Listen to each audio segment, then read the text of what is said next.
Hey, it's Tom here, and welcome back to another episode of the Investing with Tom podcast. Now, in this episode, I got the chance to speak to Matt Peterson of Peterson Capital Management. Now, Matt is an investor that I've been following for about, I would say, 12 to 18 months or so. I initially came across Matt after some really deep research that he actually did on the Daily Journal Corporation. Matt runs a very concentrated portfolio in his fund. He only owns about 10 stocks typically, and he does extremely kind of in-depth research on all of the positions in his portfolio. And one of the interesting twists that Matt makes in terms of how he runs his fund is, at its core, it's still a value investing kind of approach of trying to buy great businesses below their intrinsic value, but he overlays what he calls the structured value approach to entering and exiting positions with the use of options. So I'm really excited to get this episode live. We covered a lot of ground in this particular episode, covering Matt's sort of core investment philosophy, his structured value approach with options, also some discussion on some individual companies like the Daily Journal Corporation, Seritage Growth Properties, and also the Tencent Naspers Prosus situation as well. And as always, this episode is not intended to be financial advice. There are some kind of complex option strategies discussed in this particular episode, as well as some pretty in-depth discussion on a few different companies as well. So entertainment and education purposes only. Hopefully it gets you thinking about some of these different ideas, but as always, do your own research. But really excited to get this episode with Matt live, and let's roll it. I hope you enjoy.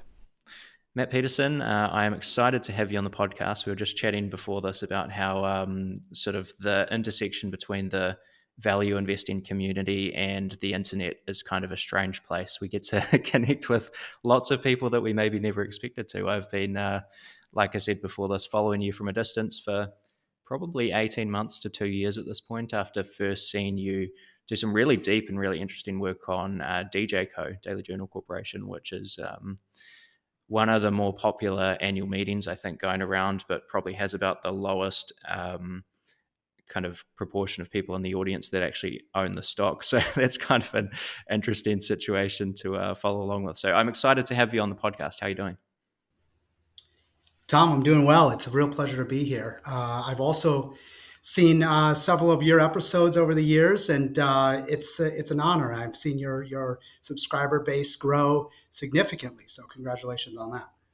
Yeah, appreciate it. Well, maybe for those that haven't come across you before, like I say, I first came across you from your Daily Journal Corp work and some of the annual meeting recordings and things that you've put out on YouTube, which is fascinating. But maybe tell us a little bit about about your background and how you got into investing and discovering value investing and getting started kind of in money management.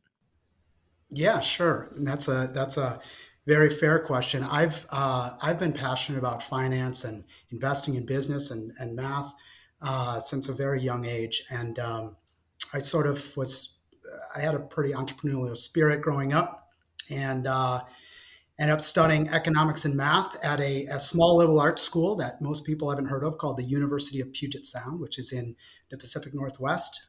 And from there, headed out to Wall Street. I had a small stint over in Beijing before that, but I headed out to Wall Street in my early 20s and landed a job consulting for Goldman Sachs. And I was doing risk management work at Goldman for a number of years, I think about 7 years in total.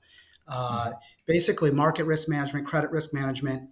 And there was a lot of activities in that space. I spent a couple of years during that time working in London, where we were building out a credit risk calculator. I was earning my CFA designation at the time, and I was really putting the building blocks in place so that I could be running my own firm and fund.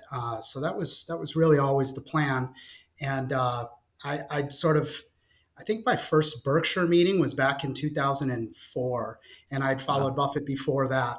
So, I sort of had a value bent to me from a very very early age, and so establishing the fund to me was a natural step, and we started 10 years ago now. We started very small, and we still run a modest sized fund. We launched though with $125,000 under management, and we've been growing steadily since then. So now we're 10 years in. We have a nice track record and a great portfolio. Yeah, fantastic. Yeah, I have had a look at some of your annual letters that you sent through before this, and the track record is certainly impressive, and the fund has grown in size. And I think you have one of the more interesting kind of, I guess, what you call structured value approaches to investing. This sort of, as I understand it, the core value investing philosophy, reasonably concentrated, long only, at least as I understand it. But then you also have sort of this options component to it as well in terms of trying to reduce cost basis and some interesting things. I guess I'm certainly keen to get into the options discussion, and I've collected a few questions for this episode, and quite a few of them are on that topic. But maybe before we get into that side of the discussion, do you want to talk us through how you think about structuring the core holdings in the portfolio? What are you looking for in a business? How do you think about diversification versus concentration and kind of building a portfolio in the first place? Yeah, absolutely. And I think your assessment there is very accurate. We do use this option overlay, the structured value process, as I refer to it. But the core essence of the portfolio, the ethos, is really this fundamental value based portfolio. And so, when we're looking for opportunities that are, I guess, have sufficient potential to belong in our portfolio, we're really sort of looking at three main aspects. We're really looking for the very best business models in the world. We're looking for the very best management teams. We're also looking for very deep value. And if we can find a scenario where we encounter a great business model run by great people that has a very cheap or reasonable price, I find it very hard to go wrong because these management teams can help navigate and deploy the future cash flows of the business. And it's a really nice sort of Fisher type compounder that you can get into in that space. And so that, fundamentally, we're looking for those characteristics around the business. The value space is going to be your standard value metrics. I mean, the ways that you would analyze the financial statements and look at various aspects of the business. We're looking for a cheap company that's selling for less than the intrinsic value of the firm. We're looking for something that's growing. We're looking for great business models, and we're looking for great management teams. Mm-hmm. Yeah, great. And as I understand it, you run roughly around a 10 stock portfolio. How do you think about sort of, I guess, concentrating on your best ideas versus trying to maybe smooth out the ride for your investors, I guess? Yeah, no, it's a great question and observation. We run a very concentrated portfolio. Uh, we may have 10 to 15 securities. Some of them may be smaller. And, our core investments are oftentimes 10 or 12% of the portfolio. So we do have a very concentrated portfolio. I actually spoke about this at a conference led by Guy Spear out in Switzerland Mm-hmm. about 6 years ago. And I did a little analysis, and it was based on the Kelly criterion. And actually, if I took one step back, I'll share with you when I think about sort of concentration versus diversification, a few things come to mind. Uh, I lived in LA for 10 years, and there's a group there called the 10K Club.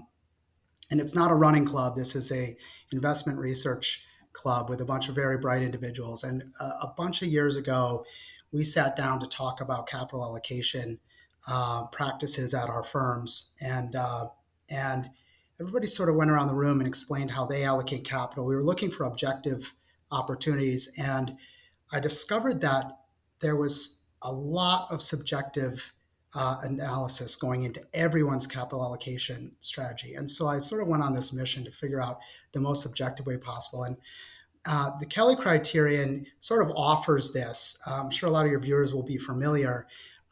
What the challenge with the Kelly criterion? Kelly criterion basically says if you know the outcome of a potential situation, you know the if you know the probability of a positive outcome, and then you know the outcome if you're correct, and then you know the probability of a negative outcome, and you know the outcome if you're wrong, and you have a fixed pool of capital, you can objectively identify the exact precise amount you should allocate to that particular opportunity. But the problem with that is we don't know the probability. In fact, so this works really well in blackjack, where Hmm. sort of there's a lot of modeling used and in things where there's fixed probabilities, but we don't actually know the probability of being right. We also don't know the outcome when we're right, or the probability of wrong, or the outcome when we're wrong. So what I did, I guess maybe 8 years ago now, is I just opened up Excel because Kelly was doing this with punch cards and things with like really low computing power. And sort of in an afternoon, I just solved for all of the probabilities and I looked at what you would allocate with very wide parameters. And when I looked at that sort of matrix that was created, it was very obvious that the Kelly optimal strategy was to allocate basically between 10 and 50% of your portfolio to every single one of these potential opportunities that would reasonably fit in this category. So um, uh, that's a very interesting exercise to go through because it becomes very clear it has nothing to do with volatility. You're going to have to accept volatility and you don't need to go right up to the edge of Kelly, but to really solve for all of these potential probabilities and see that the outcome is to allocate between 10 and 50% of your portfolio to an opportunity is quite profound. So I put together this presentation on that and spoke about it in Switzerland. I think I called it diversification versus diversification, Yep. because what happens is if you start introducing your 25th best idea, uh, the idea is probably correlated with another idea. So you're not really getting much risk mitigation, but you are most likely introducing lower ROEs, a worse business model, a lower probability of success. So you're going to get much more average returns as you start to introduce more and more position in your portfolio without actually reducing your risk. And so that's the key message. And you don't need to be necessarily precise with Kelly, but you just need to understand that if you're running a portfolio and you have 50 positions or even 25 positions, you probably have way too many. And you do way better off if you could just cut those holdings in half. You might have slightly more volatile returns, but the returns will be steeper. Hmm. Yeah, I guess at some point you sort of just become the index, don't you? If you if you keep adding too many positions. Yeah, that's exactly right. Yeah, and I guess one of the things that I'm interested to speak with you about, because this is, um, I guess, something you might have to consider, that me as an individual investor just looking after my own money, I really don't. It doesn't even kind of flow through my head at any point. But can you talk a little bit to maybe having, I guess, the right investor base, or having kind of the right people in the fund to be able to kind of be able to stomach Yeah, that volatility? yeah, absolutely. It's an interesting dynamic, and for anybody who's managed money professionally, you quickly realize there are great partners and there are terrible partners, and it's really important to get that right at the beginning. So I actually am very transparent and direct about the level of volatility. I mean, we've had many years where we have kind of 30%, even 40% returns. We have 3 years I think where we're negative, and two of them are like negative 25%, Hmm. and it doesn't phase me. This is sort of like, I think you mentioned Daily Journal once already. I think since we've owned it, it's gone from 200 to 400 to 200 twice, and it's worth a whole lot more. So it doesn't concern me whatsoever. We're truly business owners, but we really need to have partners that understand that. Otherwise, you start getting your LP base panicking, and that isn't helpful for anybody. It's sort of like uh, if we're serving some Chinese food in a restaurant, and we might have the best filet mignon, but if somebody shows up and wants Chinese food, we can't be serving them filet mignon. So we need to cater. We need to attract the right partners for what we're trying to do, and Hmm. we have we accept volatility as a and by accepting that volatility, it allows us to concentrate our portfolio and have greater long-term results.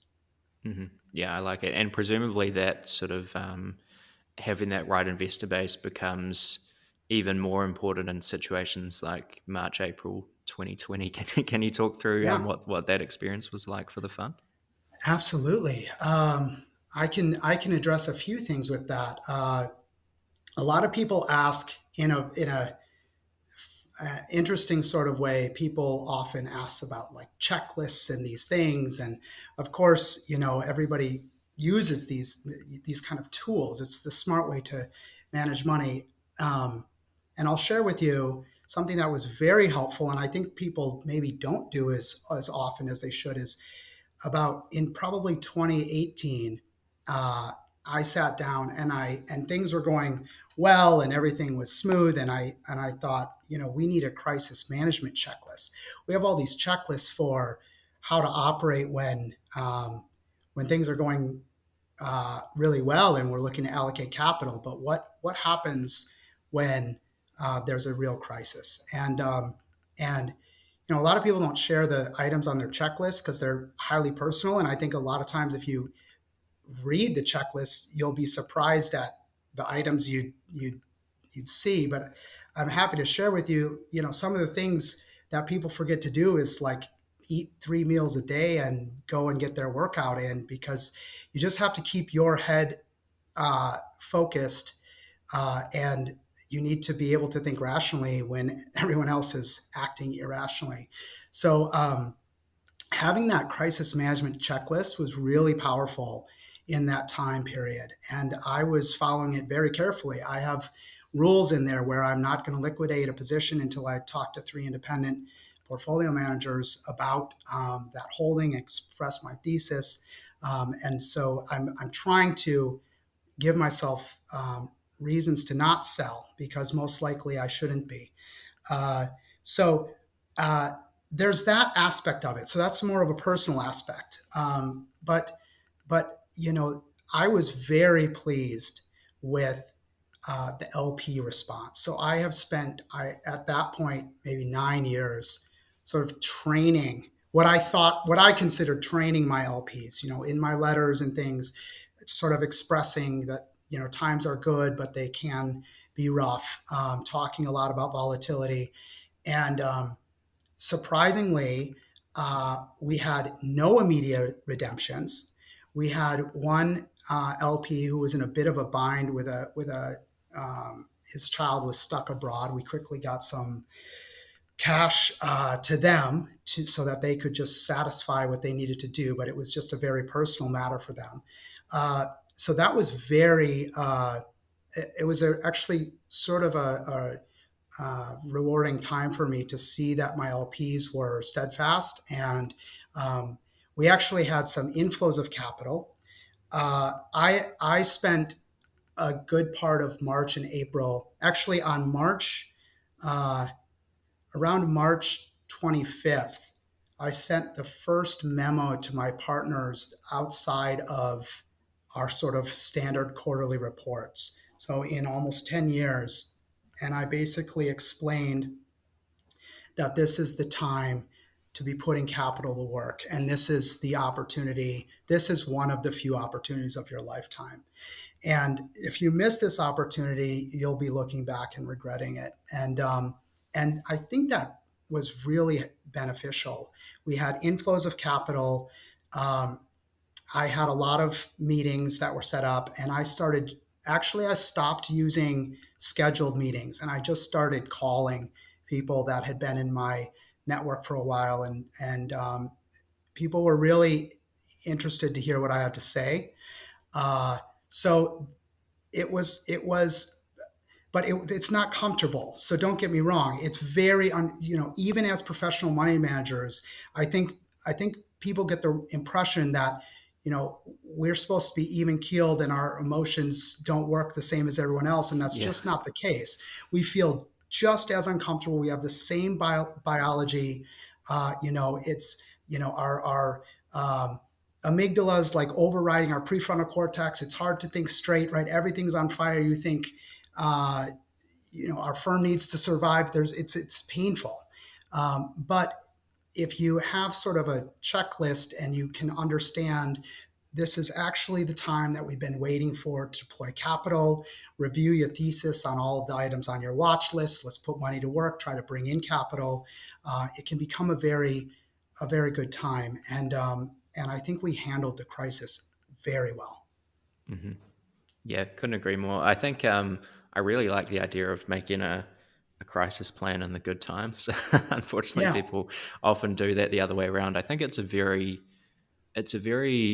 Berkshire-esque way of looking at the investment world. I think where I think Buffett has described himself in the past as kind of chief mitigation officer at Berkshire, and he's talking about um, Berkshire basically needs to be a financial fortress that can survive anything, and he's always trying to be hyper rational. Like even when we were going through a pandemic and people were criticizing Buffett for maybe not deploying more capital than he did through the depths of that time, he was saying just because we're going through a pandemic doesn't mean that there's not going to be an earthquake this year that the insurance businesses might have to account for. yeah, So having a clear head and thinking through that, I think is yeah, it's a good way to go. And I also sort of like the idea of having someone to talk to, and I guess when you're sort of talking through ideas, or potentially if you're considering buying or selling an investment with, if you're discussing that with other money managers, it again just kind of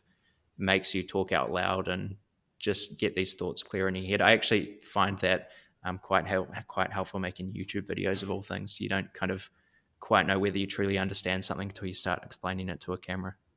yeah. I think that's a fair assessment. Yeah.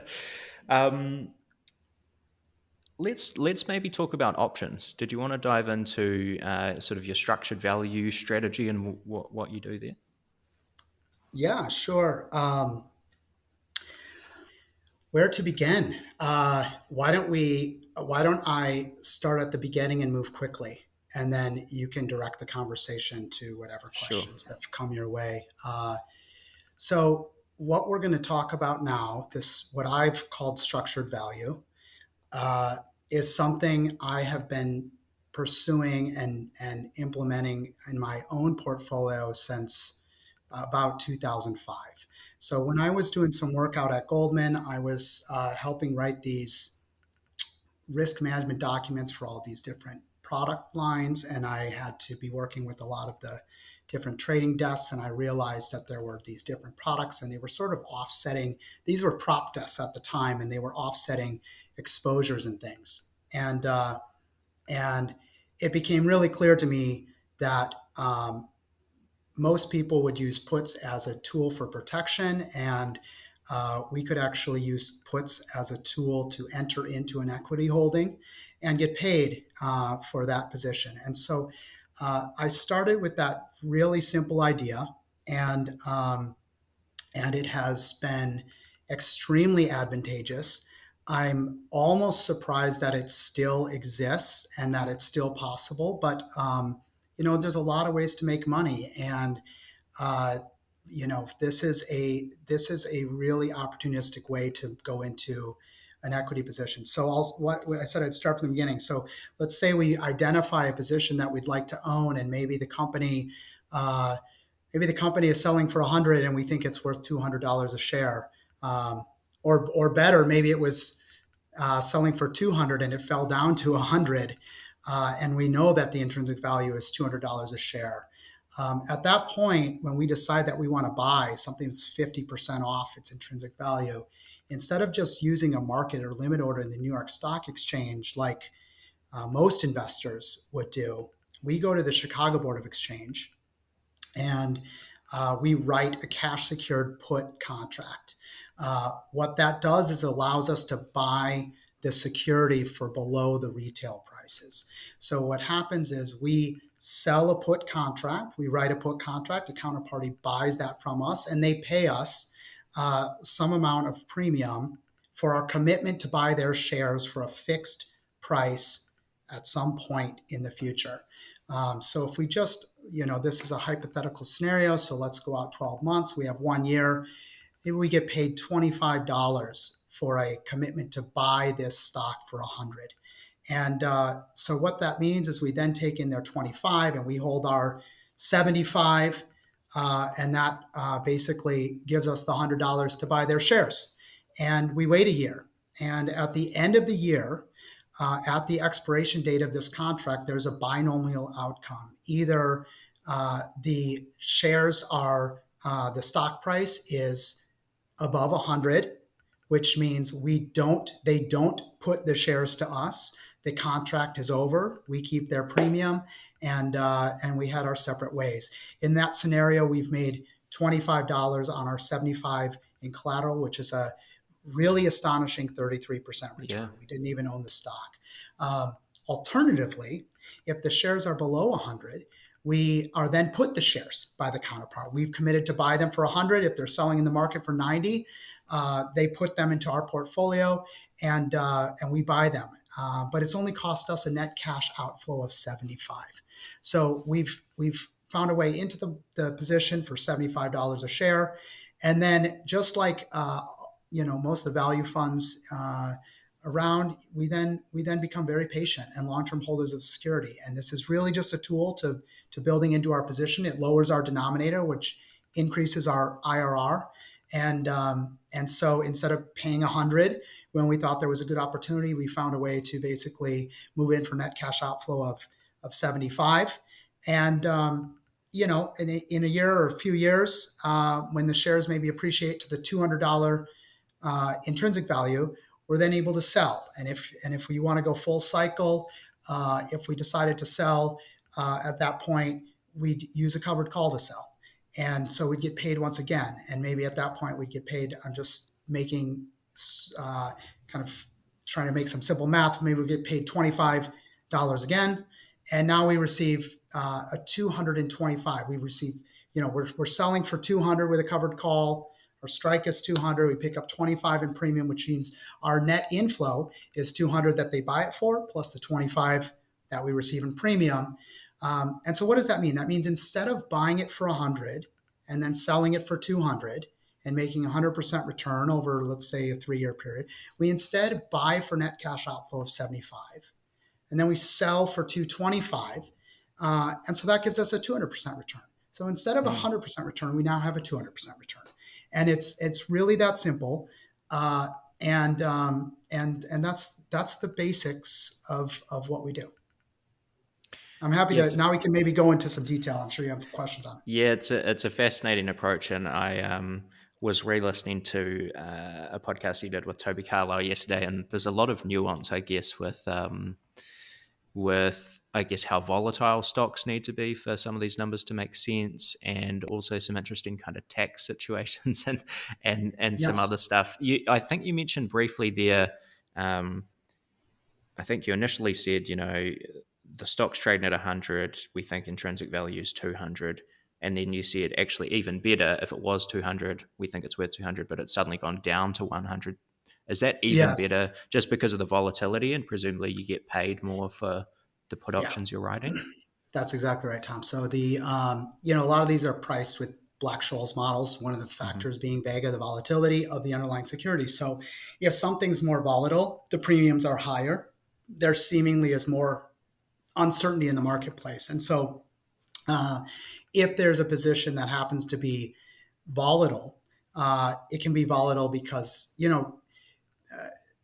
is in academia, volatility is synonymous with risk, but it doesn't actually have to be that way in practice. It could be that there's uncertainty, or they're looking for some price discovery, or maybe there's multiple outcomes, and it's going to lead to different prices of the different valuations and prices for the equity in the future. So there's different reasons for volatility, and if there's a known reason for the volatility, and then you're getting paid because something is volatile, that becomes very attractive. So the price of the premiums are a function of things like time and interest rates and volatility, et cetera. So when vol is high, you get paid more, and it's localized vol. So people look at the vol on the S&P 500 as being the VIX.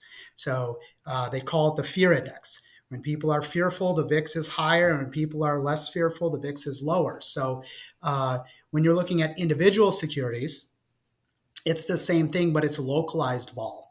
So if there's a security that for market reasons or some event occurs and the price falls, uh, you can get very high premiums on that security. And if you're comfortable with the valuation, it can become a really attractive situation. Hmm. And are there are there situations where the volatility is just not significant enough to warrant even Absolutely. doing this strategy, or presumably not every Absolutely. stock even has options available? Is Yeah, that right? I think daily there's journals so may be an much to unpack. example of that. Yeah, yeah. Daily Journal is a great example. So there's a few examples that I can bring up that might be useful for your viewers. So Berkshire. So first of all, you know, we're we are a um, we only our firm is only successful if we deliver outstanding performance over the long term. And so it doesn't make a lot of sense for us to sit around collecting single digit IRR premiums on a security. And Hmm. really stable, strong businesses like a Berkshire Hathaway rarely will have the volatility and premium sufficient to use this strategy. You have to be pretty opportunistic. And we are opportunistic, by the way. So we were able to sell some puts on Berkshire during March of 2020, but typically it wouldn't make sense. And you'd sort of sit back and you have to analyze, at what point do I just buy the equity if I want to own it? And so to that point, you mentioned Daily Journal. Not all securities have these contracts. The contracts are uh, basically created. There's market makers, the Chicago Board of Exchange, that create these contracts and list them and make them available. And they are it's basically an algorithm that runs. And so if there's insufficient volume or the market cap's too small, there won't be contracts available. And even with a little bit of volume, there might be short-term contracts available, maybe up to 3 months or 6 months becomes available. It isn't until you get a little bit of a larger firm and maybe some larger volume where you start getting leaps that would go out a year or sometimes 2 or more years. And all of those are very different circumstances and very interesting. But if you find a really good opportunity, like a daily journal, there we won't miss an opportunity just because they don't have options. It's just one way. If there were options on Daily Journal, we'd be delighted. But there needs to be more volume for the Chicago Board of Exchange to list those contracts. And if they don't exist, it doesn't preclude us from owning the securities. We'll just buy them outright with a limit order, like everybody else does in the traditional sense. So, Hmm. so uh, there are times when the premiums are insufficient to use them. There are times when there's no contracts available, and then there's times when you have really great opportunities as well. Yeah, cool. And are there examples? I mean, what are the risks of a strategy like this? Is it, you write put options on a stock you think's worth 200, and it's, you write you write puts with a strike price of 100, for example, and then the stock just rockets to 400 or something. Is that kind of the risk? Or I guess on the other end, when you're selling calls and exiting the position, again, it just continues to run and you're out earlier than you maybe would have liked to Yeah, be? Or it's a what are the great risks? question. So there's two main negative scenarios. I sort of I sort of think of there being four situations. Sure. The first is that the analysis is wrong, the thesis is wrong, the company's actually going to 50 or 20 or zero, and that's the worst case scenario. Okay, so you sell a contract with a commitment to buy for 100, you get paid a $25 premium, and a year later the stock's selling for 50. Uh, that scenario. what you have to consider there is the sort of opportunity cost. The alternative is that you bought the equity for 100. So you either put in, or you put in a limit order and buy it for 95 or something. So you either own the equity or you do this approach. So the worst scenario is the shares continue to decline. You realize the thesis was wrong. The value is not 200. The value is 50 or less. And now you have to unwind at a loss. If you're lucky, maybe you can sell a covered call and pick up a little premium. But the outcome in that scenario is that your net cash outflow is $75, and maybe you end up exiting at $50. So what you do is you've lost a third of that position. And that's, of course, terrible. That's a permanent loss of capital. We want to avoid that at all costs. But those sort of situations can and do happen. But the alternative is that you bought it for 100 and you exit for 50. So you lose 33 using the structured value method versus 50 if you just used a limit order and bought the equity outright. So that's the worst scenario.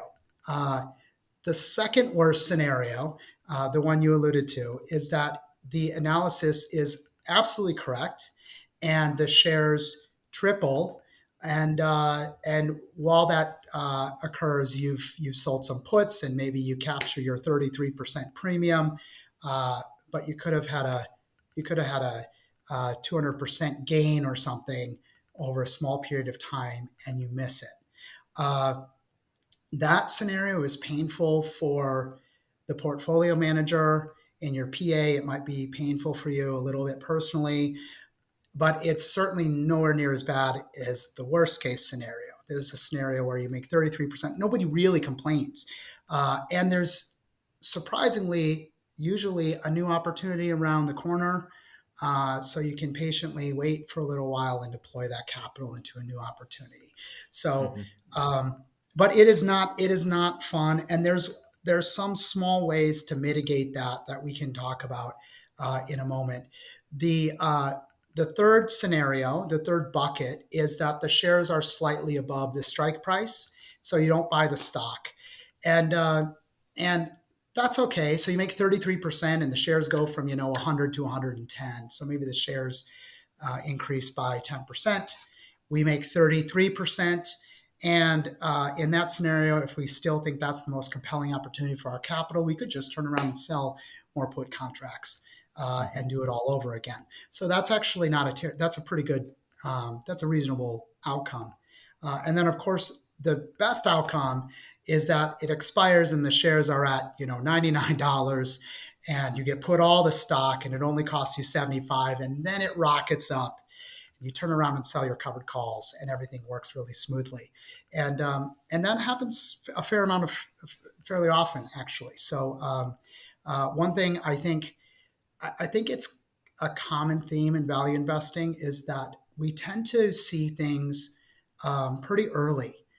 If you're doing your analysis properly and you're understanding how the world really works, it seems so strange that a company could be so mispriced. And then oftentimes it's shocking that 12 months later, it's still pretty mispriced. Keeps going down. The cap hasn't quite closed. So this has actually been a very attractive way for me over time to say, here's a great opportunity. I'm not sure when the catalyst is coming. It's a good way to capture a bunch of IRR while we wait, and then hopefully get the shares and see them then rise. I'm happy to actually, if you'd like, I can share a little more detail because I've given you this very simple situation where we have sort of one strike price and we have one expiration date, but that's not actually the way that you would manage this in a portfolio. What we do is we really have a diverse portfolio of these contracts, and we create sort of a matrix. So we would have expiration dates over time, and we would have different strike prices as well. So we'd write some that are in the money, some that are out the money, some that are out of the money. We'd write some that expire in 3 months, 6 months, 9 months, 1 year, 2 years. And then we sort of expect that we will buy some, miss others, and the total cost is going to be brought to a really low level because we're picking up premium on everything. And so if you have enough capital, you can have a sizable PA that allows you to do this. You have to remember that every option is 100 shares. And even with a company like Berkshire, which has options on their B shares, it's like you sell one contract, that means you have to put 28,000 into that roughly. Like I think the shares are around 280 or something Sounds about a right. piece now. Yeah. So to to start building out multiple expirations and strike prices and things quickly gets you into the many hundreds of thousands for a single position. But that's really the way that we operate. So it's not a single strike and not a single expiration, but a series that we build out, and we buy some and we miss others.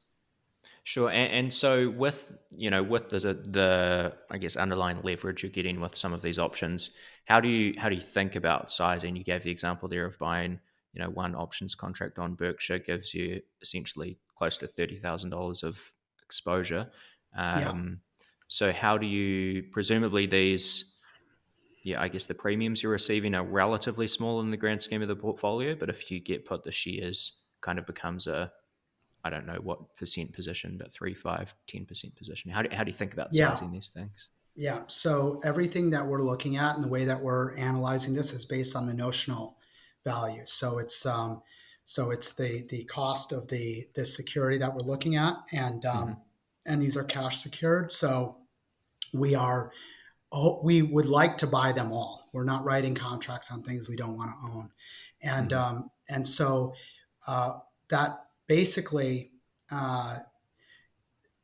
The standard approach that we will use is we will sort of move into something with a 2% position and then a 5% position, and then we'll take it to a 10% position.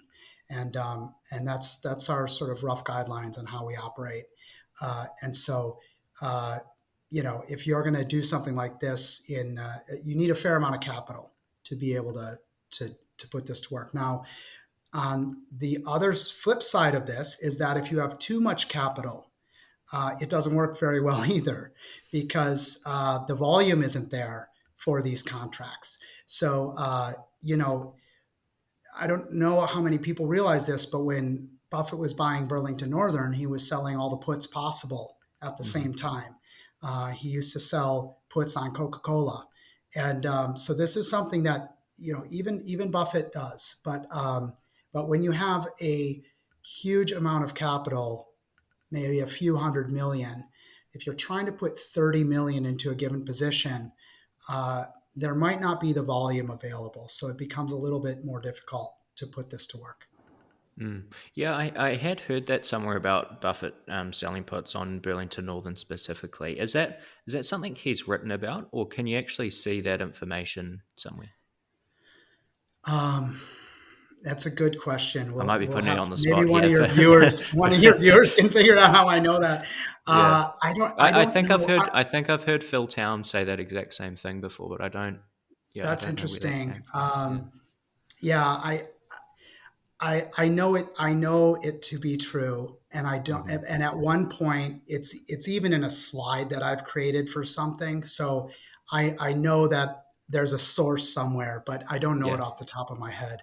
Okay. Uh, but If I'm someone sure in the somebody comments can can let point to us it. know. Yeah. Yeah, absolutely.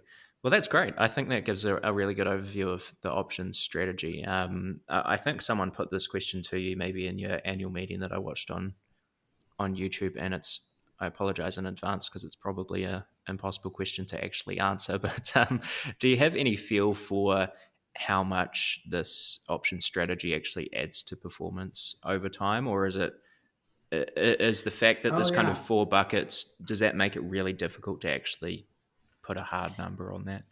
So what's interesting about this? So when there's a position where we're able to use these puts uh, well, I, I, I, I sort of think that it adds a solid single digit IRR to our performance over time. And so, 2 or 3% compounded over a Very decade makes a significant, yeah. very big difference. And what that does is, if we hold a position for 10 years and we're able to get in at a 20% discount to market price, and then on the exit sell for a 20% premium to market price, that adds a significant amount to the total gain in the portfolio. But a lot of times we're building into these, and they're sort of like our infinite holding periods. So we have infinite holding periods with these securities. So it's difficult to say how much the premium that we receive selling puts on. I keep going back to Berkshire, for example, but we sold puts on Berkshire in 2011. We sold puts on Berkshire again in 2020. And some of them were put to us, and we actually own an equity position, and some of them we just collect the premium. It really depends on how long we hold the security to know how much that premium really added to the IRR, annualized IRR. Sure. But it is a very significant advantage. And I encourage people, if it seems strange or doesn't seem clear, you can find a security you like and sell one and watch it play out over a year. And I think it will make sense to you after you experience it. Hmm. So we have so when we first launched the portfolio, this is why it's a hard question to answer also. There's a number of reasons it's difficult. When we first launched the portfolio and we only had cash, we were mostly writing puts. And so a lot of the gains were coming from the put premiums that we were receiving as the contracts were expiring. And as we started moving into our positions, the gains are the balance shifts to the performance of the underlying equities. And so, we've always had some new positions we're sort of building into. We have some outstanding puts today, but we still have an equity portfolio that's quite strong and growing well. So it changes over time, but it's a significant benefit to the overall portfolio. Hmm. Fantastic. That's great. I think that, like I say, gives a really good overview. I'd like to maybe shift into some individual companies that I know you've done some quite deep research on, if that's okay. One of the things I've found very interesting about your works, especially in Daily Journal Corporation, I was incredibly impressed with the level of digging that you were able to do to figure out stuff that is really, really difficult, or I mean, it's not possible, frankly, to see reading Daily Journal Corporation annual reports to figure out what these, back end cash flows from a SaaS business from Australia are going to be, and all these things. And then, Yeah, these international stocks, and I think they've got holdings in BYD from memory. You might be able to tell me if there's any yeah. others. But I guess maybe before we get into some of those specific companies, what does the research process typically look like for you when you're finding a new company, or is this something that just varies widely depending on the business? It is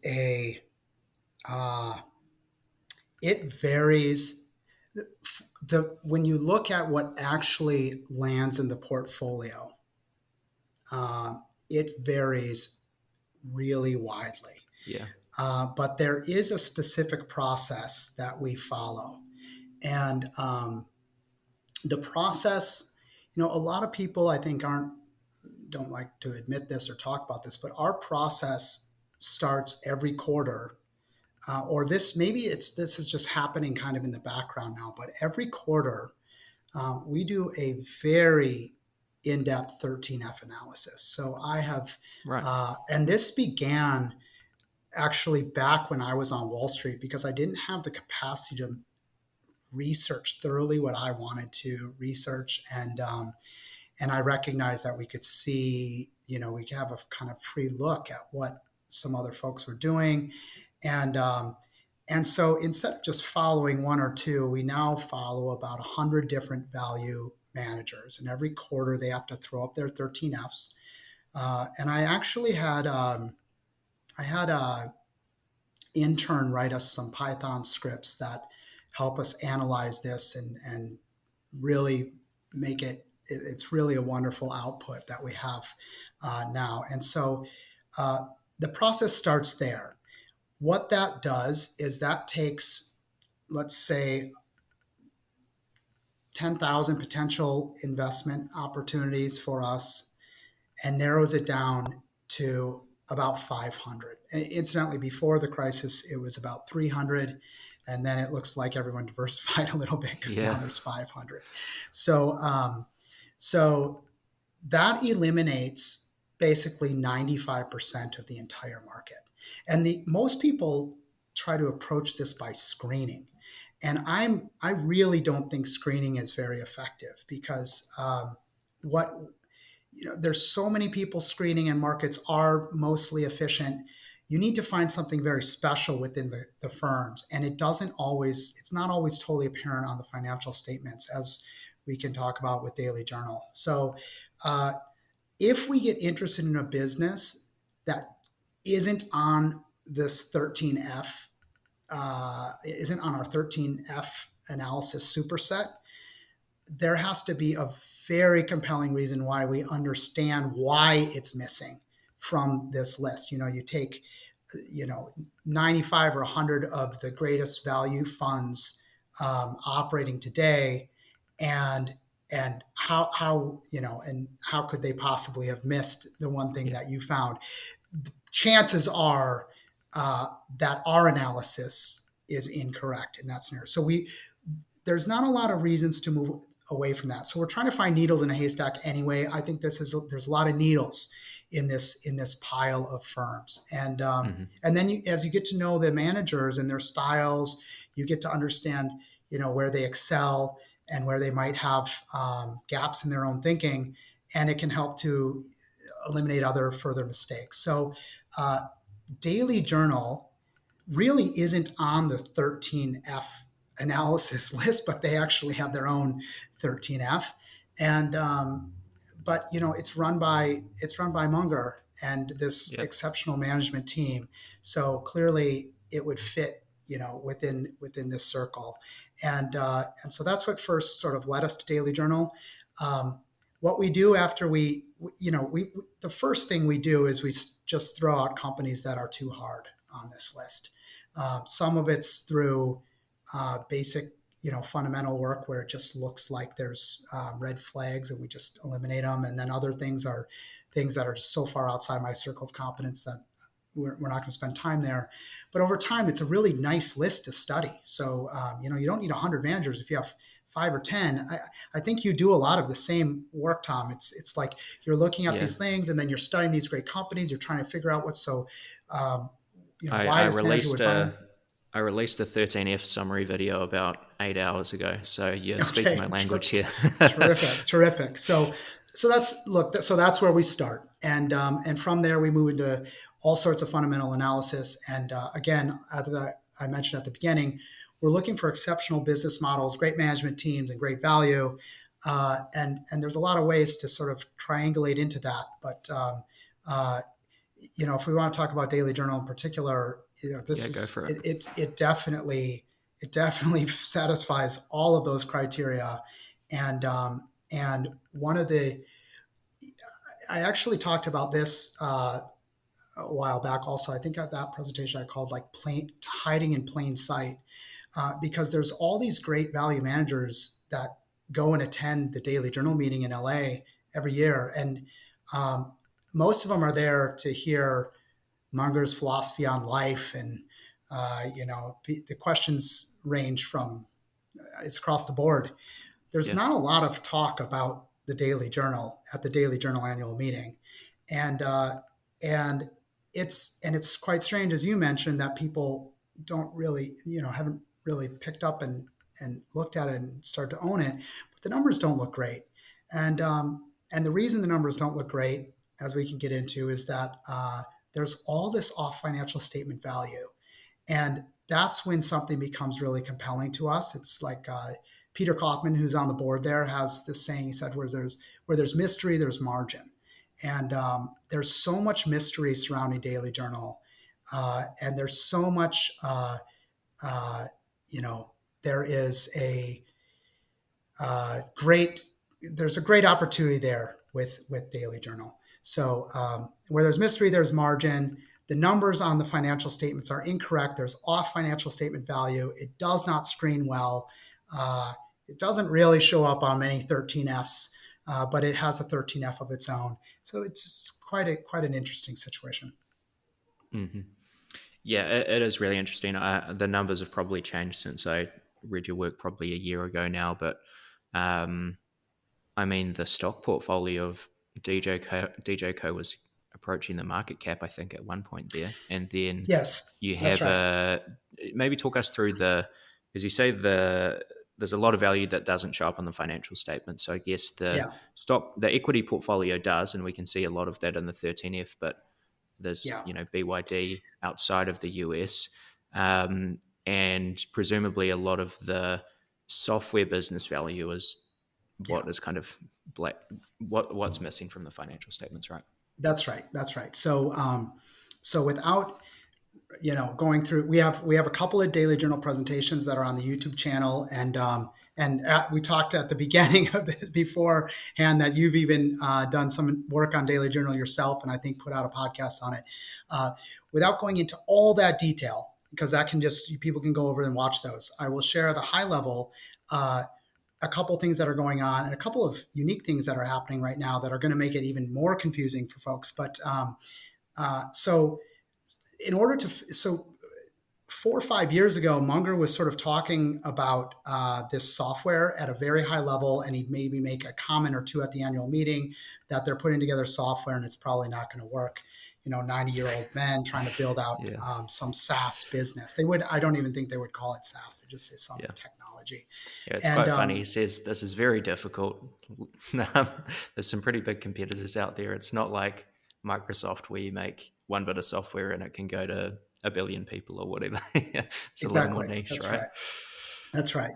Um, and actually, that's one of the bigger challenges with it is that it's not true SaaS. This isn't Adobe. Okay, this is Mm. there's unique characteristics that are required for every courthouse implementation. So this is a court case management software solution that uh, helps bring the courthouses to the modern digital age. And Munger has a strong background in this space, in the legal space, and ultimately, what I found back in the day, just at a high level, it was so hard to understand what sort of software was being created. But I found a training conference that was happening in Utah, and I flew out. I couldn't get into the actual conference because I didn't have the right credentials, but I was able to fly out and just book a room, and I sat in the lobby and I interviewed all of the customers of Daily Journals for 3 days while they would take their breaks and have coffee.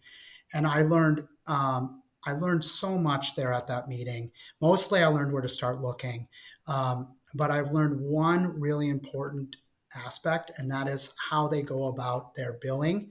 And so, what happens is this is a bureaucratic space where you have governments bidding on contracts with a few key players, and there's an RFP process. And from basically RFP to go live can take anywhere from about 4 to 7 years, which is a very, very long time.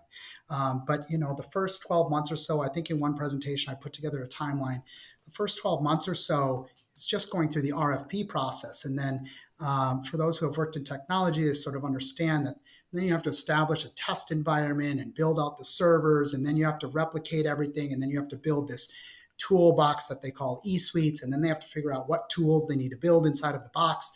And the difference, Tyler Technology is their main competitor, and so what happens is Tyler basically starts billing right away. So they get these 10-year contracts and they just start billing the courthouse.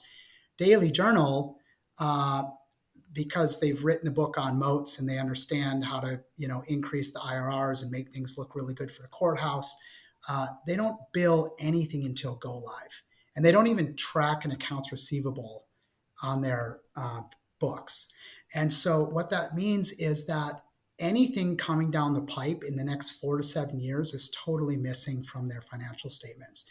And that is a very shocking realization. I don't think there's another firm that I'm not aware of another firm that is basically absorbing all costs of doing business and then just leaving all of the revenue off. And the way they justify it is by saying, the courthouses and these municipalities, if they never approve the software, they don't have to pay. And and so they're not tracking the revenue until it comes in the door. And so that left us with this new confusing picture of what the future was going to look like. Um, so I started going through county by county. I brought in an intern to help me out, and we went county by county searching for city council meeting minutes and things. We realized it's missing from Daily Journal's balance sheet, but must be on the city's books and records somewhere that they owe Interesting. Daily Journal. So we sort of inverted the problem. We went county by county. We did all these searches, and we were looking for the software titles and names and all these keywords. And we located about 120 contracts that are in various stages of implementation and go live.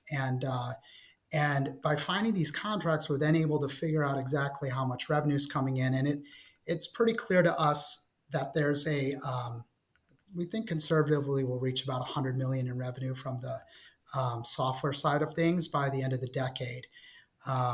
Tyler sells for 15 times revenue. I don't think that Daily Journal needs to sell for that type of multiple, but we have, the market cap's maybe 450 million. It changes every day, but call it 450 million. They have a 300 million equity portfolio. It leaves about 150 million bucks.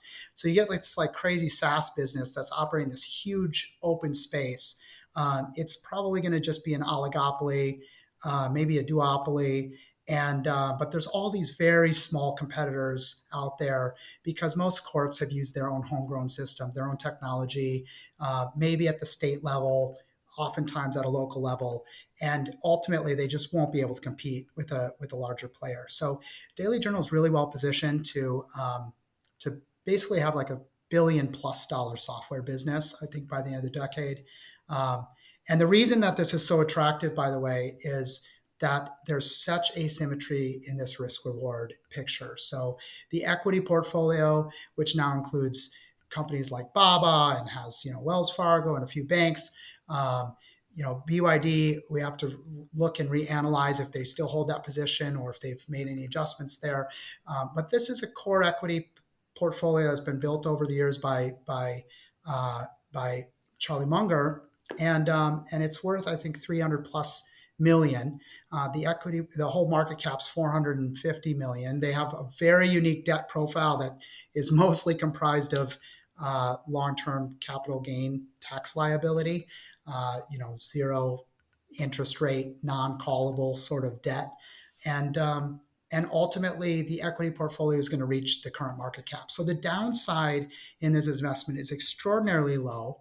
But if the if the software performs as we expect it to, I think we can be sitting on probably a $2 billion market cap firm, this decade, and that type of IRR is phenomenal. So you get a phenomenal IRR on one side, and you get like a non-negative IRR on the downside. So it's a really compelling opportunity. And there's no options available. So we didn't sell any puts to get in. We just bought the shares outright. And I'm very pleased, actually. Our little firm, we're sort of approaching 20 million AUM, but our little firm now owns 0.5% of all the shares outstanding. So we own 0.5% of Daily Journal.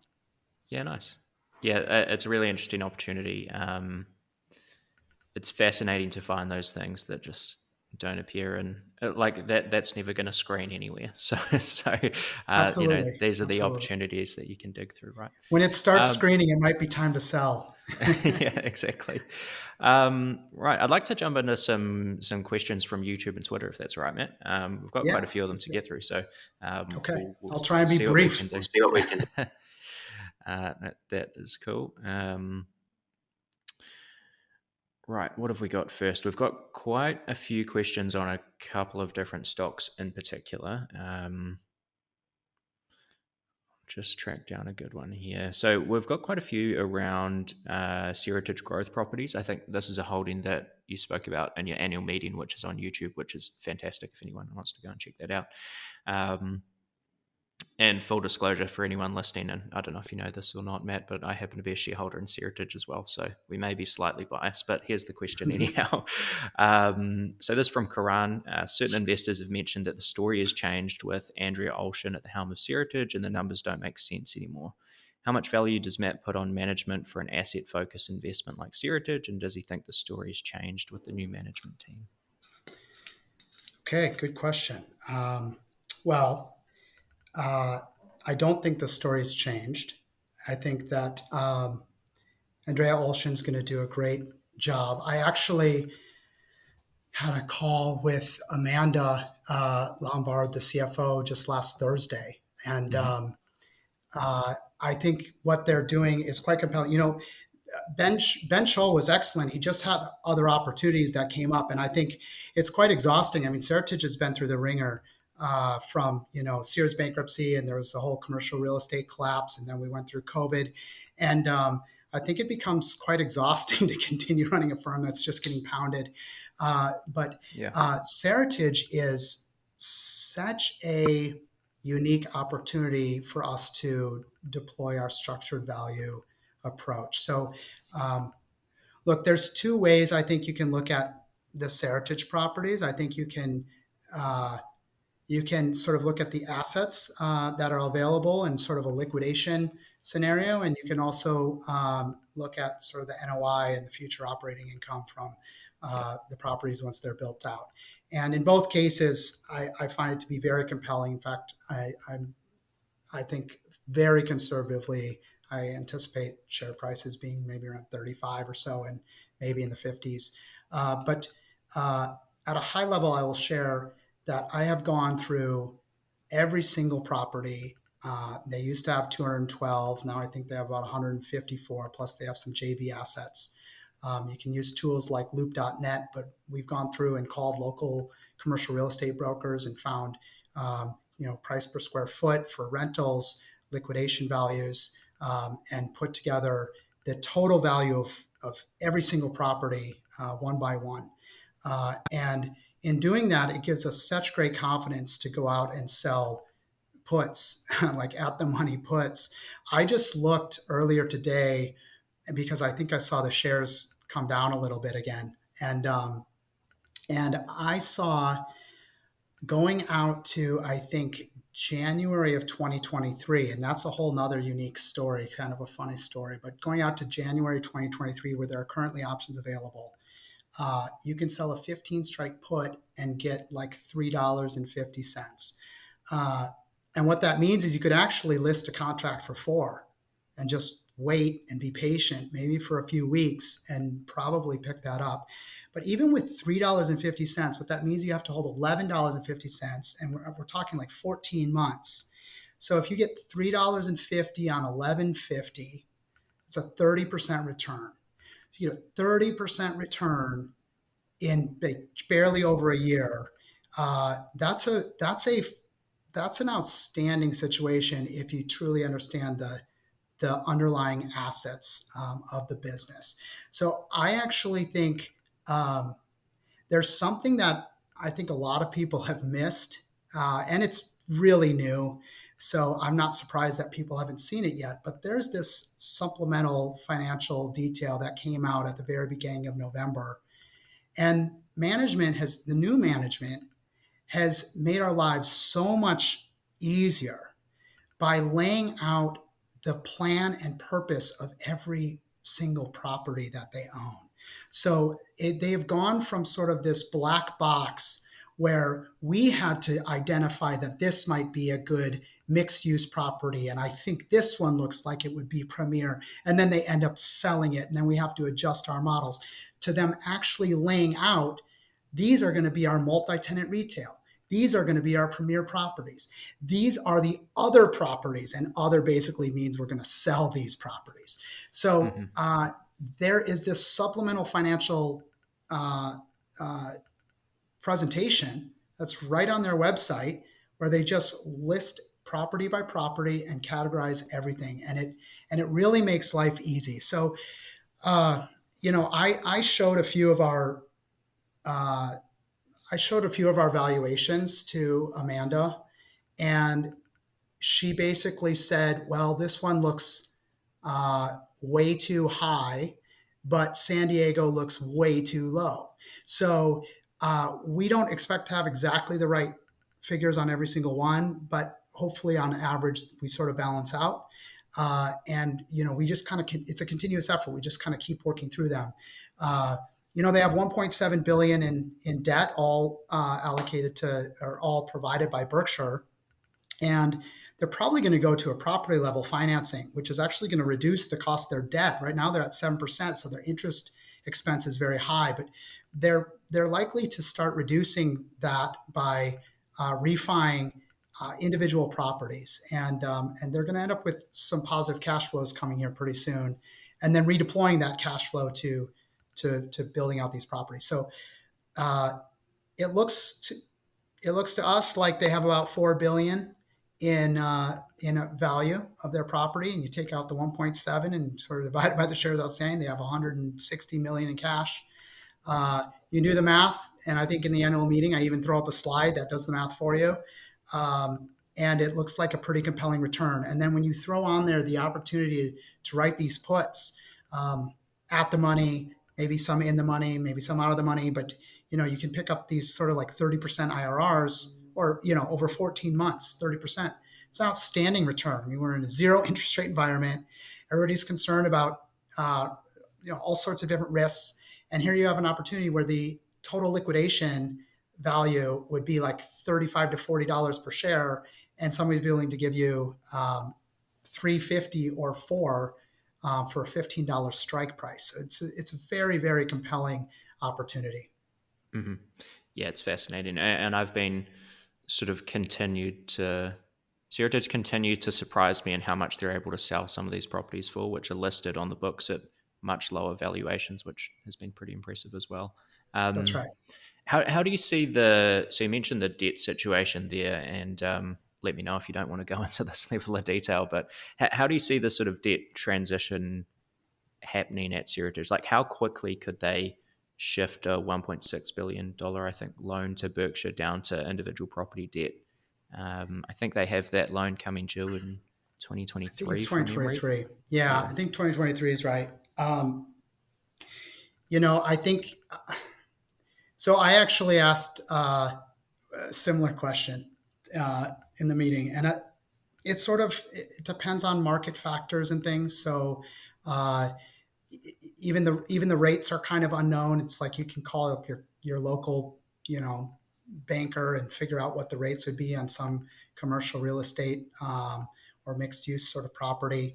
Uh, you know, I would I would just say I would like to see it done sooner than later, because the interest expense will go down, and the interest expense is quite high. It's 7% on 1.6 billion really, and then I think they even pay like a 2% retainer on the 400 million that hasn't been released yet or Yeah. something. So it's like a very onerous cost. So I think it's totally fair for them to be looking at refinancing opportunities. I think everyone would like to see it done quickly, and I don't know how long it will take. I can't tell you exactly how long it will take, but the Hmm. sooner the better, in my view. Yeah. Agreed. Um, here's a slightly different question. So this is from an account called Compounding 2020 on Twitter. Um, And this is essentially asking about your experience doing the CFA charter. Would you recommend it? And what's Hmm. the most effective method for learning the CFA material? Great question. There's a lot of people who have different opinions out there. Uh, my personal opinion is if it's interesting to you and you like studying the material, I highly recommend it. For me, it was highly valuable, but I enjoyed it. Um, I wasn't doing it so I could get a promotion. I was doing it because I enjoy the material, and you get this massive breadth and depth of understanding of all different product types. A lot of it I don't use. Um, or when I do use it, it's very rare. But then Mm-hmm. you're able to pull from this background knowledge and understand things at a different level than somebody who hasn't gone through the program. You know, it's basically like a 3-year program, and uh, I found the best use. I found I would use the study guides, like I would use Schweizer notes and things like that. I think I somewhere here have the books. I think down on the bottom shelf. Uh, so there's enormous amount of textbooks and things, but the Schweizer notes were quite helpful for me.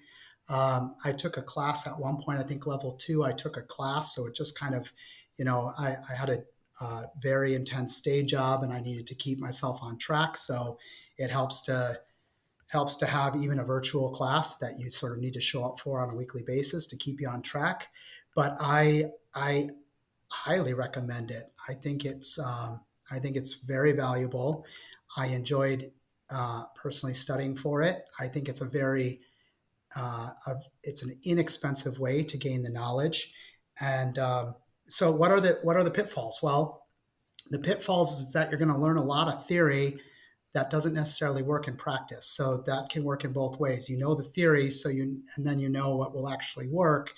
So you might be able to use the theory to your advantage. So, for example, when you take the exam, you're going to have to answer the questions as if the efficient market hypothesis is 100% correct. And then you might operate your life knowing that there's gaps in the market where the efficient market hypothesis is not correct. So that's sort of one of the challenges is it's got to cater to this global audience. And so they're going to teach Nobel Prize winning theories. And, maybe they're mostly correct, but there's periods and times when they're not totally correct. So that's some of the criticism of the material and exam. You do have to answer the way that if you want to pass, you have to give the answers that they want. But the material is it's really well done. I think very highly of the designation holders, and in fact, as you go through life, if you do have a designation, um, it's sort of like a little club. And when you meet someone, and they have the 3 letters on their business cards or whatever, you're immediately sort of bound by the painful experience you went through as you prepared for these exams. So I do recommend it. Some people say it's a waste of time. I disagree. I think it's worth its weight in gold. Mm-hmm. I like it. Cool. All right, we've got a question, another one from Twitter here from Nathan Price. How does Matt assess businesses and risk in Turkey given approximately 19% yields on government bonds? Oh, great. That's a great question. So Turkey's a very interesting situation. And for those that don't know, I've had a Turkish focused fund for about 3 years. My wife grew up in Istanbul, and so I've spent a lot of my adult life over in Turkey. And uh, through this ValueX conference, I was introduced to Mesut Eliotolu, who's the number one Turkish equity analyst globally. He was the chief investment officer of ABN AMRO for a bunch of years, and he wanted to partner up a few years ago, and I was reluctant for a little while, but ultimately we launched a fund, and the fund has it's a very interesting place to operate and do business because all the rules of traditional finance in sort of developed efficient markets sort of fall apart, and you get back to Ben Graham net opportunities, and Turkey's just a great place to go hunting for these situations. So interest rates are at 19%. So look, there are all sorts of dynamics in the Turkish market um, that are uh, that are almost being poorly managed. All right, Mm-hmm. there's not many other ways around saying that it's really not managed very well. Um, it's almost there are some actions that are taken that seem almost contrary to the intention. Uh, so yes, they have currency risk. Yes, they have political risk. Yes, they have high interest rates. Um, the businesses that we like to see and find are businesses that are earning um, a large portion of their income in sort of hard currency revenue, so euros and dollars and other strong currencies. And if there is any debt, we'd like to have no debt, but if there is any debt, uh, it's great if it's in lira, because the lira, it's just Yeah, slowly continuously disintegrating. declines. Yeah, I would say disintegrating, and I would just remove the word slowly. Okay. Yeah. It's we got married in Istanbul in 2011, and the lira was 1.3 lira per dollar, and I think today it's 10 lira per dollar. So that gives you a sense of how Wow. quickly the decline is taking place. And by the way, about maybe 12 years ago or 13 years ago, uh, they sort of um, they they eliminated 6 zeros from every bill. So they had $1 million Turkish lira bill, or sorry, 1 million lira bill, and they just turned it into one. So how do you get to a situation? They didn't start with $1 million Yeah. lira bills. That's what they needed to be able to continue to make purchases and transact. So there's a there's a continual decline in the lira. So we're not hedging currency. What we're doing is we're buying businesses that are making their revenue in hard currency, that are trading on the Turkish stock exchange, and they end up selling for, 3 or 4 times earnings, selling for less than book value, paying out 12% dividends, etc. And when those re-rate, and it's not it's hard to find the catalyst, but the catalyst could easily be a new election. But when those re-rate, I think it happens overnight, and we just see doubles and triples in this market. So it's a hard market to be in. Our fund, my fund, Peterson Capital Management, has about a 5% position in the Turkish markets through this capital pipe that we've built, and so that's all allocated to these businesses over there in Turkey. And look, what can I say? We sort of ignore the interest rates. I mean, they factor into our analysis, but that's sort of a macro situation. We're really looking bottom up at these companies.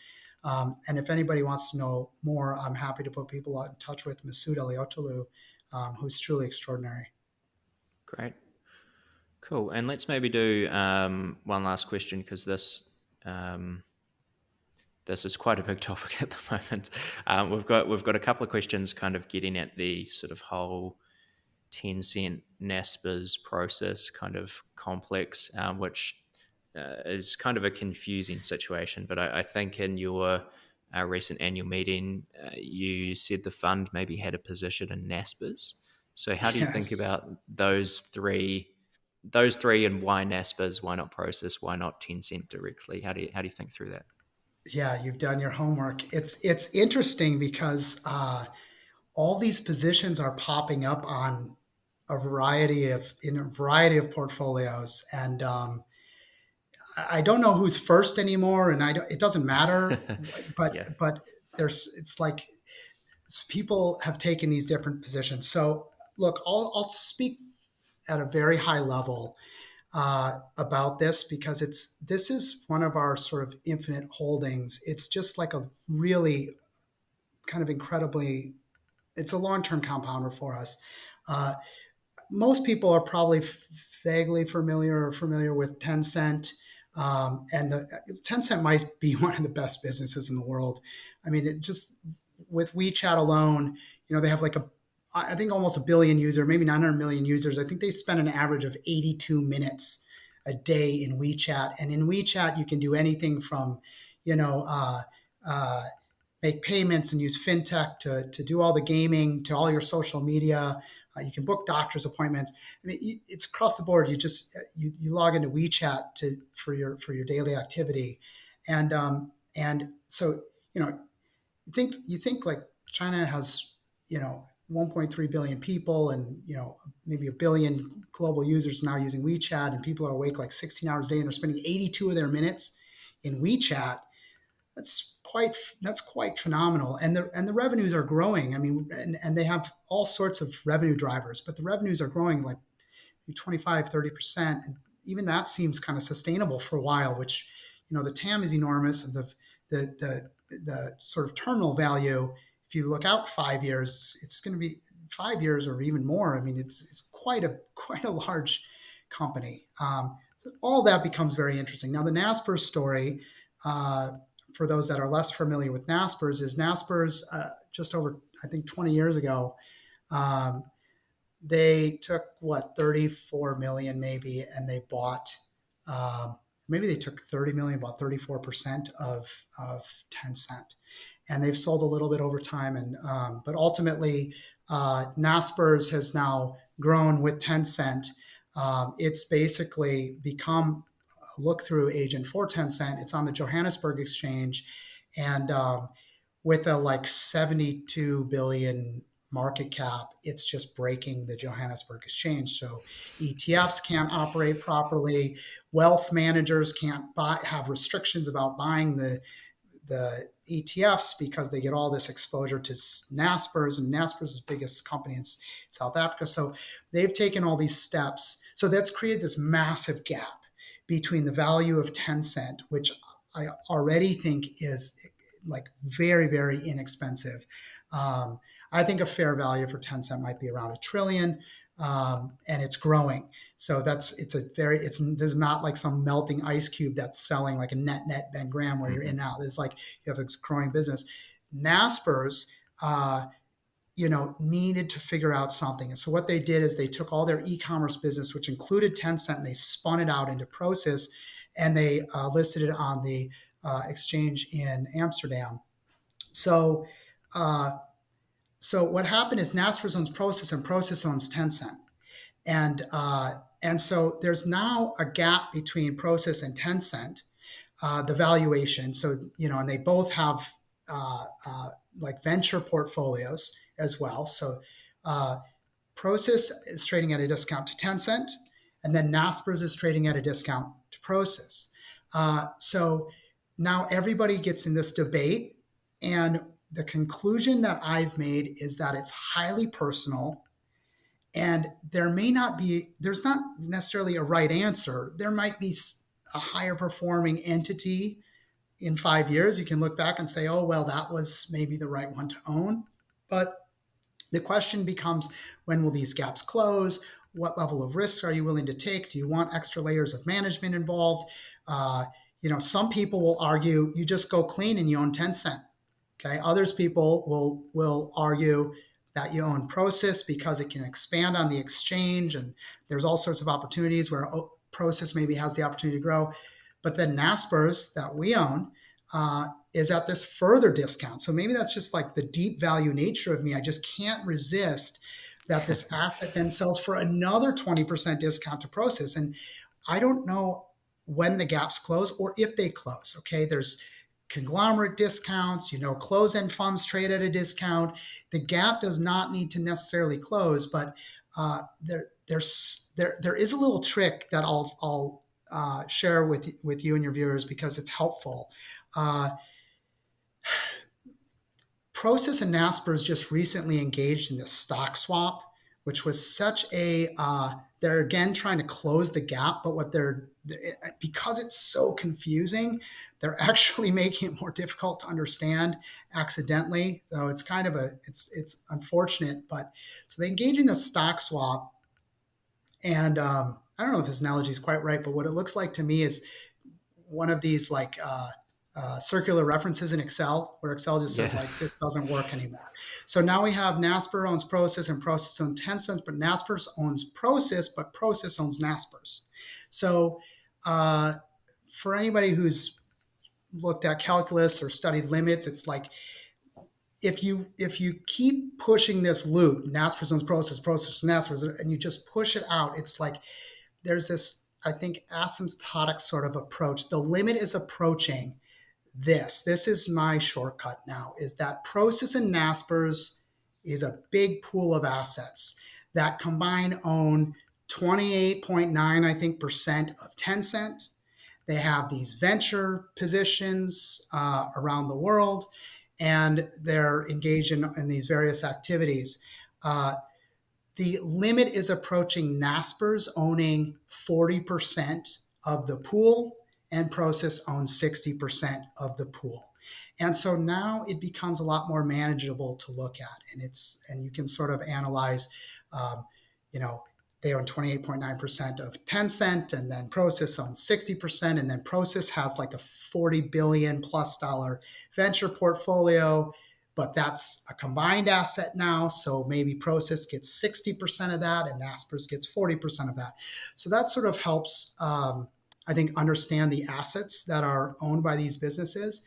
And we don't know when they'll close. We don't know if the gaps are closing, will close.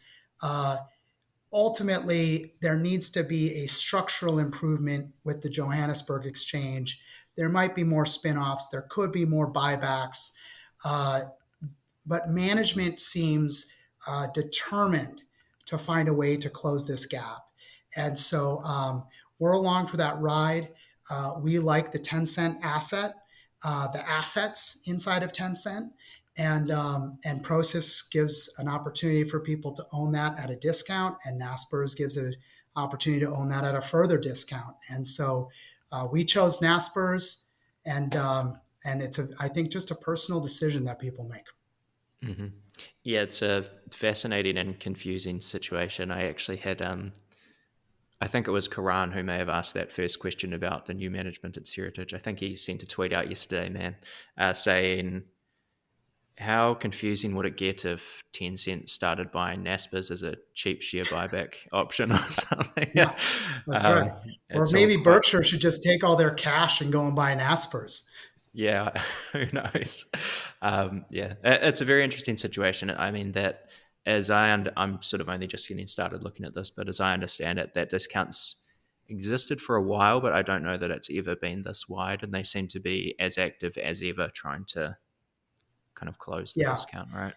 it's oscillated a bit, and it depends on sort of how you value every piece of the venture portfolio, and then what value you're using for Tencent. So if you're using the current market price, um, you know it is quite wide.